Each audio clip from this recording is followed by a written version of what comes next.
Ministro da Educação, Juventude e Desporto, Armindo Maia, falou a abertura aprendizagem ano letivo Rihunrua Ronolores Sintolo e a Escola Secundária Geral 4 de Setembro, UNAMED Dili.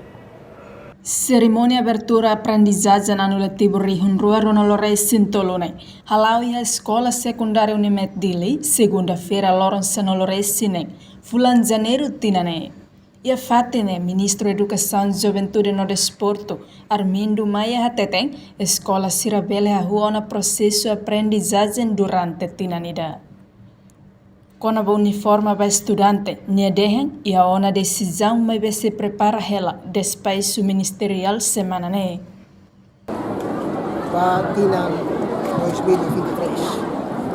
Tina ainda né, ita decide concentra e Atendané, Escola Secundária Geral 4 de Setembro e Itahalao, dia 16 de janeiro,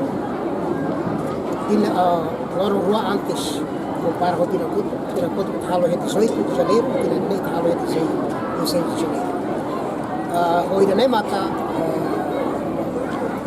Itabela Rua, processo toma, processo de ensino-aprendizagem, durante a tira de Lara, que espera cantar muito preparado, para o dia, a escola toda, ela o processo de ensino-aprendizagem e a tempo.